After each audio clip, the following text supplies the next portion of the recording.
Hi GolfPass, I'm Eric Cogorno, and in today's video, I'm going to show you how you can keep your head down, a simple little trick to help you do that so that you can make more putts.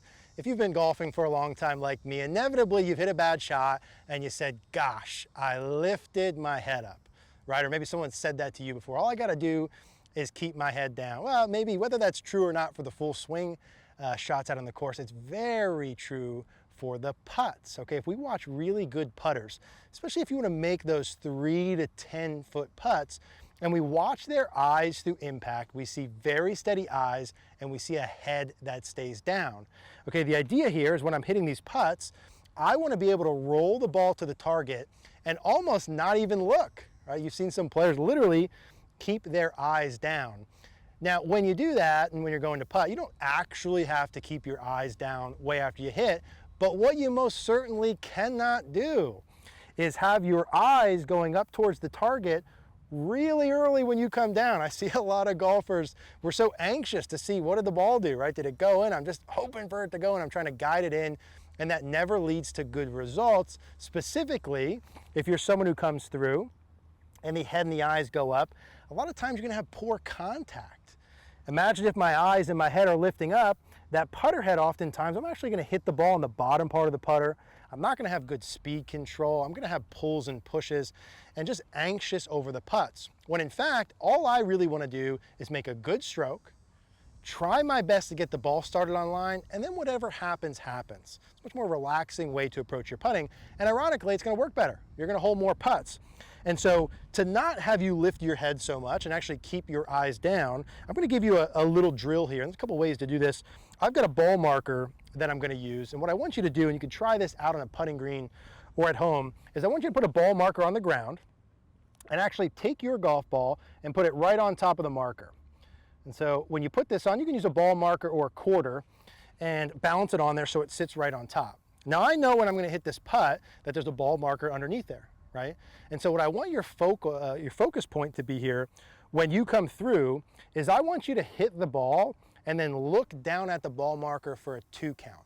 Let's eliminate the variable of you looking up and that causing any sort of outcome problem. So I'm gonna take my normal setup, I'll do my first one, and I'm gonna hit, and I'm gonna look down at the ball marker. I'm gonna add one little layer to this here, but let's just hit, and then I'm gonna look down at the ball marker, 1 and 2.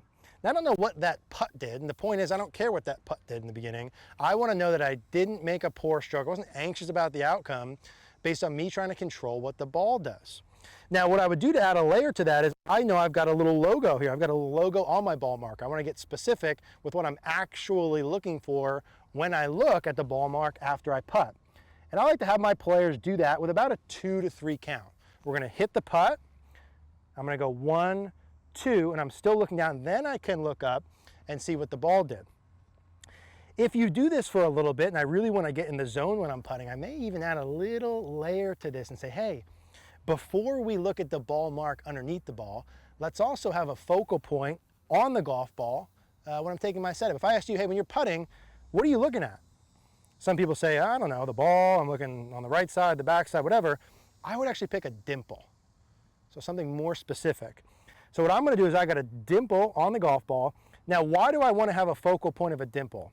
I'm inserting a thought so that I can remove me thinking about the outcome. How do I not think of pink elephant, right? Pink elephant, you think pink elephant. You replace that with something different. So I'm replacing that with, okay, I'm thinking about the dimple, look up to my target, back, I'm gonna get focused on the dimple, I'm gonna hit, keep my eyes down, then on the ball mark for 2 seconds, right? So it's gonna look like this. At the target, at the ball, I got my dimple, hit, 1, 2.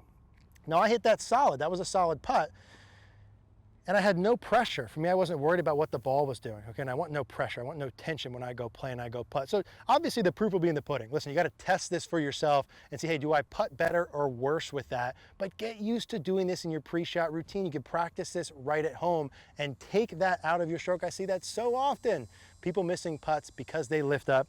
That's a quick little trick you can do to keep your head down. Hopefully this will help you hit more putts and make more putts from that short range. If you are a GolfPass member already, we know you're enjoying all of the free benefits. Hopefully you take this out on the course and you make more putts. But if you do have any questions about this, just leave us a comment down below. We want to make sure you can take this out there, hole more putts, have more fun, and enjoy your game.